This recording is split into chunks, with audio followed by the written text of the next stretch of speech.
489-0201, promo code Joe. We are back on Get Down to Business, and I'm chatting with Lior Vaknin, the expert on Startup Nation, and you are traveling all 50 states talking about the small business and entrepreneurial scene, the connection between Israel and the United States.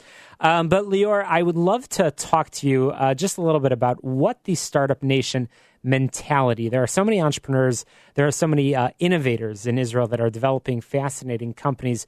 What's behind it? What's the mindset? Why are they so successful at developing these businesses that folks around the world are hearing about, whether it's in healthcare or technology?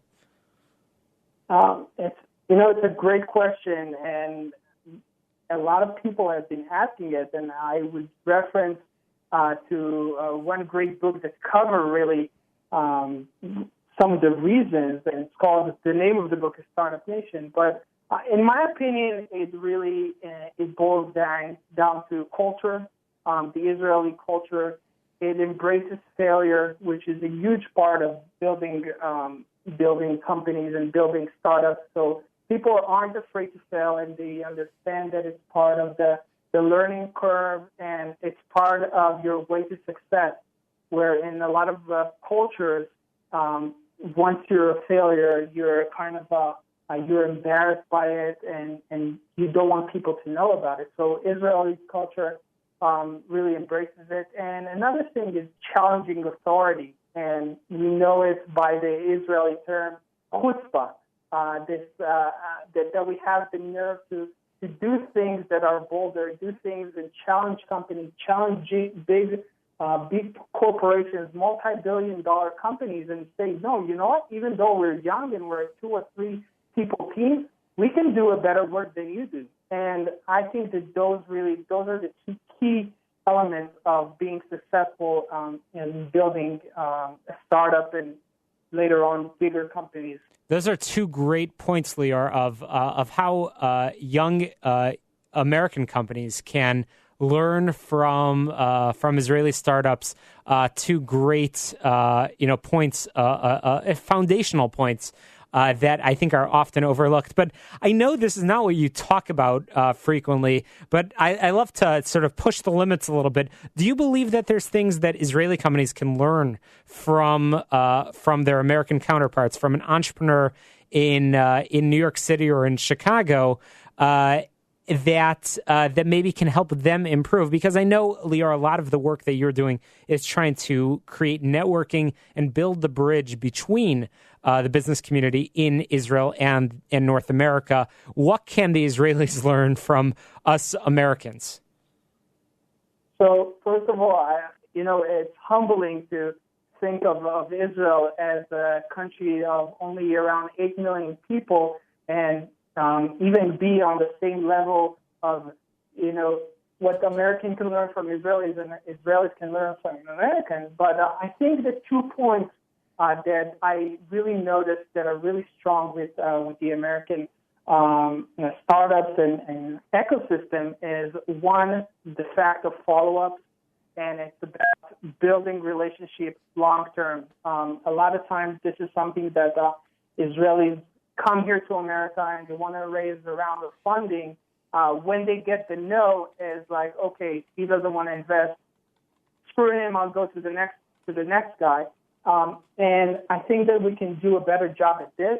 And the second part is a lot about the marketing and branding. And Israelis, especially those who are coming for the building the startups and building those big technology companies, are coming from a more technical point of view of where I have this great algorithm, or I built this great artificial intelligence machine, and it will sell itself, where we know in America the importance of building and packaging it the right way. So I think that those 2 elements are key for businesses in general, and there's room for improvement with the Israeli startups and Israeli entrepreneurs. It's those are some great points, and your point regarding regarding how impactful Israel is, even with a relatively small population, certainly changing the world, and that I certainly encourage all of our listeners to check out the book Startup Nation to learn a little bit more about some of those examples of the impact on technology and healthcare. And there's so many other industries as well. Lior, there are some fascinating business examples that have been started in Tel Aviv or even in some other communities.